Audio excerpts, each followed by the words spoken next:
Dear students, आज हम मध्यकालीन भारतीय इतिहास प्रश्न पत्र के अंतर्गत सुल्तान इल्तुतमिश के बारे में पढ़ेंगे। इससे पहले हमने दिल्ली सल्तनत की स्थापना और कुतुबुद्दीन ऐबक के जीवन काल के बारे में पढ़ा। आज हम इल्तुतमिश के बारे में चर्चा करते हैं।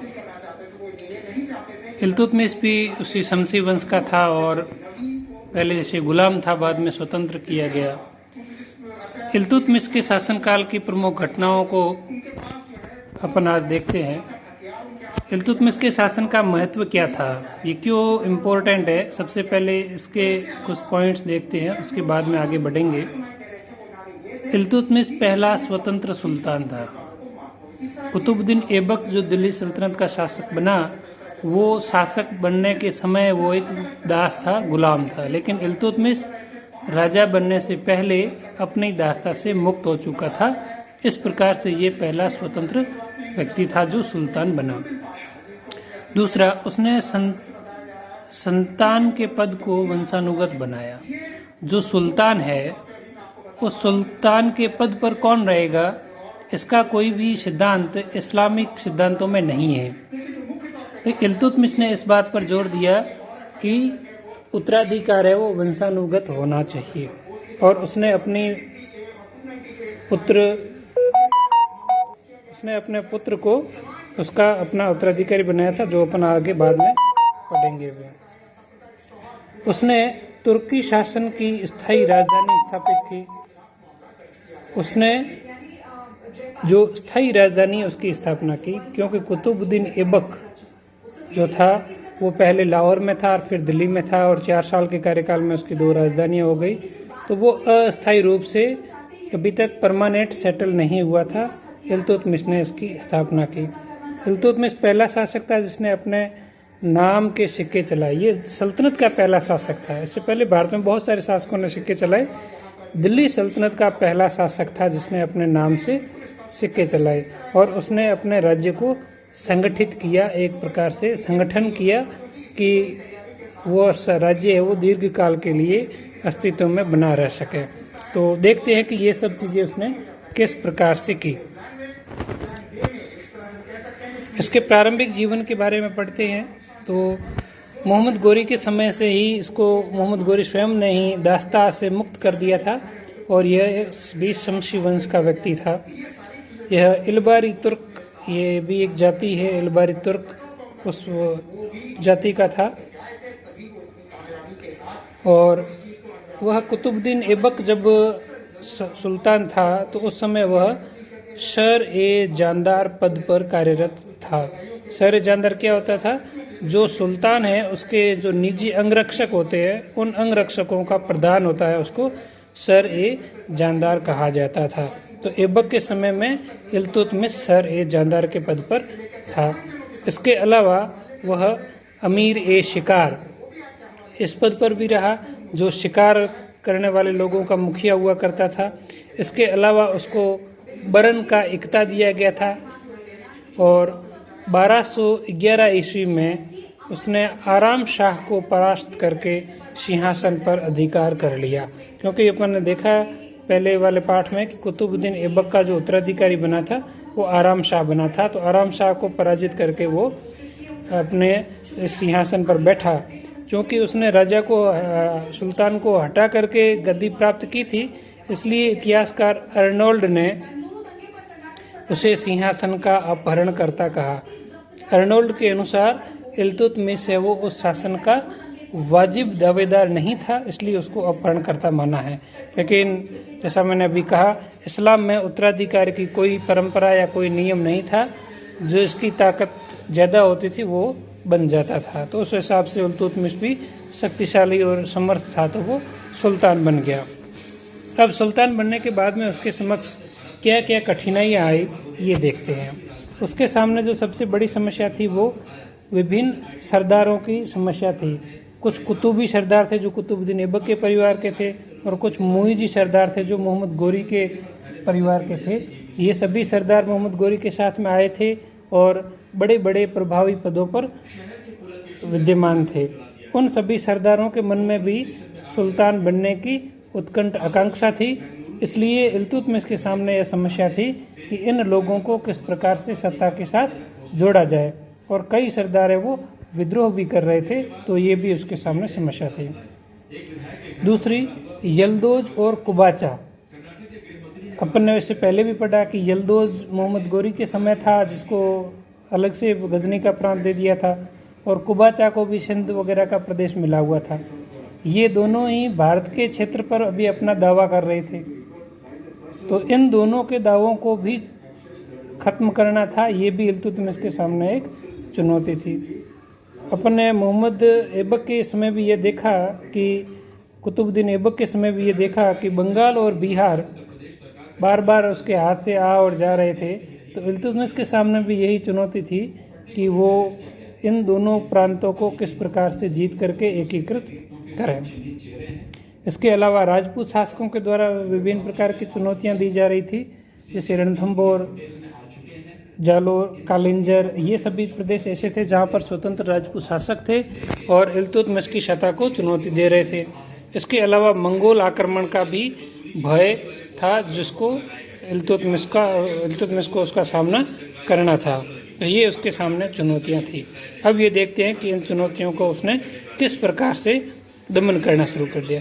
सबसे बड़ी जो चुनौती थी वो थी उसके सरदारों के द्वारा किया जाने वाला विद्रोह। तो उसका विद्रोह, उस विद्रोह को या उन सरदारों का दमन करने के लिए उसने क्या किया, उसने एक बहुत ही महत्वपूर्ण संगठन बनाया जिसको तुर्कान-ए-चहलगानी कहा जाता है। बहुत ही इम्पोर्टेंट है तुर्कान-ए-चहलगानी। ये लगभग 40 सरदारों का समूह था, लेकिन यह संख्या कोई निश्चित नहीं थी। कुल मिलाकर के ये था कि इसमें जो महत्वपूर्ण जो सरदार है, जो इल्तुतमिश की बहुत ही विश्वसनीय सरदार है, उनको लिया गया और ये एक प्रकार का बड़ा मंत्री परिषद हो गया। और उस तुर्कान-ए-चहलगानी के सदस्यों को ही बड़े बड़े इक्ता दिए गए या सेना में या अन्य बड़े पदों पर रखा गया। तो जो इस विश्वसनीय नहीं थे उनको इस चहलगानी से बाहर कर दिया। तो इल्तुतमिश ने इस तुर्कान-ए-चहलगानी व्यवस्था के माध्यम से अपने विश्वसनीय लोगों को अपने नज़दीक रखा और जो विरोधी थे उनको अपने से दूर कर दिया।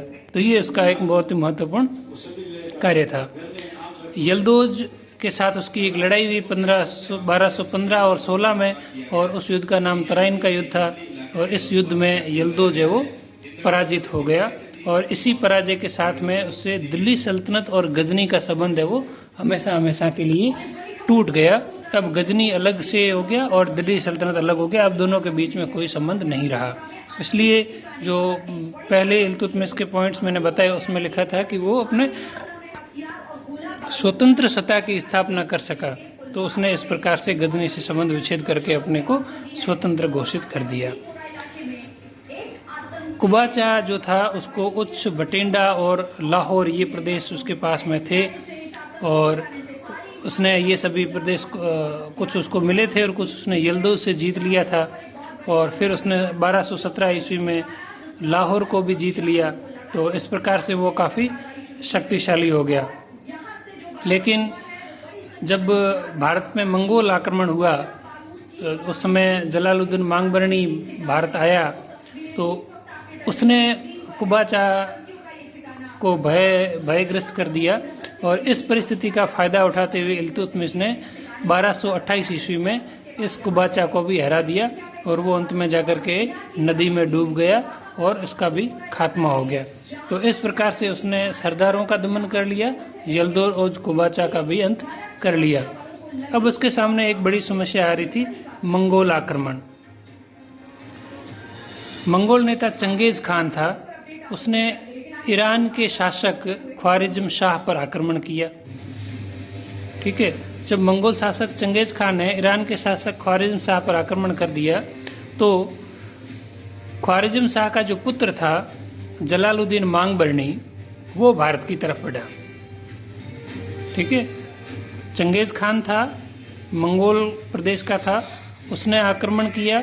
कहाँ किया आक्रमण? ईरान पर किया। और ईरान का शासक कौन था? ख्वारिज़म शाह। और ख्वारिज़म शाह का जो पुत्र था जलालुद्दीन मांगबरनी, वो वहाँ से भाग करके भारत की ओर आया और वह भारत में इल्तुतमिश की मदद चाहता था। लेकिन इल्तुतमिश इन झगड़ों में नहीं फंसना चाहता था। उसको आशंका थी कि यदि मांगबरनी को मैंने मदद कर दी तो चंगेज़ खान है वो भारत के अंदर घुस जाएगा और चंगेज़ खान उस समय एक शक्तिशाली योद्धा के रूप में जाना जाता था। इल्तुतमिश दिल्ली सल्तनत अभी शैशव अवस्था में थी, इसलिए वह इस बड़े खतरे को अपन मोल नहीं लेना चाहता था, इसलिए वह चुपचाप देखता रहा। और उसने जो दूत आया था जलालुद्दीन मांगबरनी का, उस दूत का भी वध करा दिया ताकि कोई वापस संदेश न जा सके, और उसने जलालुद्दीन को शरण देने से स्पष्ट मना कर दिया। तो ये एक प्रकार की रणनीति थी कि चुपचाप बैठे रहो और वो अपने आप ही वापस जाएं तो ठीक है। यदि वो उसको शरण दे देता तो चंगेज़ खान का भारत में आक्रमण हो जाता। चूँकि मांगबरनी को समर्थन नहीं दिया, इसलिए चंगेज़ खान है वो सिंधु नदी से उस पार से ही वापस लौट गया, वो भारत की मुख्य भूमि पर नहीं आया। और इस प्रकार से एक बड़े आक्रमण से इल्तुतमिश और उसकी सल्तनत है वो बच गई। और फिर जलालुद्दीन है वो वापस निराश होकर के पर्शिया यानी ईरान चला गया। चंगेज़ खान भी वापस लौट गया और दिल्ली सल्तनत है वो आक्रमण से बच गई। इसके अलावा उसने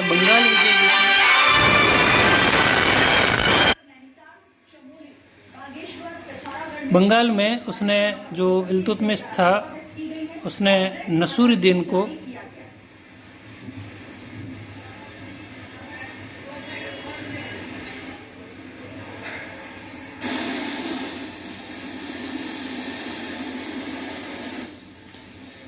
बंगाल में नसूरुद्दीन को भेजा कि वो बंगाल की विजय कर लें। और उसने 1226 ईस्वी में गयासुद्दीन को पराजित करके उसकी राजधानी लखनऊ पर अधिकार कर लिया। और उस समय जो बंगाल की राजधानी थी वो लखनऊ थी, उसको जीत लिया। लेकिन 1229 ईस्वी में वहाँ पर पुनः विद्रोह हुआ जो इल्तुतमिश स्वयं ने जाकर के दबाया। और विद्रोह को दबाने के बाद में इल्तुतमिश ने महसूस किया कि अब इतने बड़े प्रदेश को, बंगाल और बिहार को एक साथ नहीं रखा जा सकता, इसलिए उसने उसको दो भागों में बांट करके पृथक पृथक एकता बना दी और दो अलग अलग व्यक्तियों को इख्तियार बना दिया। तो इस प्रकार से उसने बंगाल की विजय कर ली। इसके अलावा उसने हिंदू राजाओं के साथ जो संघर्ष हुए उसमें 1226 ईस्वी में रणथंभौर, 1228 में जालोर, 1231 में ग्वालियर, 1233 में कालिंजर और 1234 में मालवा और उज्जैन पर अभी आक्रमण करके उज्जैन के महाकाल मंदिर को लूटा। इस प्रकार से इन क्षेत्रों में तो वह विजयी रहा, लेकिन नागदा के गुहिलोत और गुजरात के चालुक्यों ने इल्तुतमिश को हरा दिया। और मालवा और ग्वालियर पर भी उसकी जीत है वो अंतिम नहीं रही, वो थोड़े समय के बाद ही उससे वापस छीन लिए गए। तो इस प्रकार से उसने अपने साम्राज्य की स्थापना की और दिल्ली सल्तनत को स्थायित्व प्रदान किया। इसके अन्य कौन से महत्वपूर्ण काम थे इसके बारे में अपन अगले टॉपिक में पढ़ेंगे।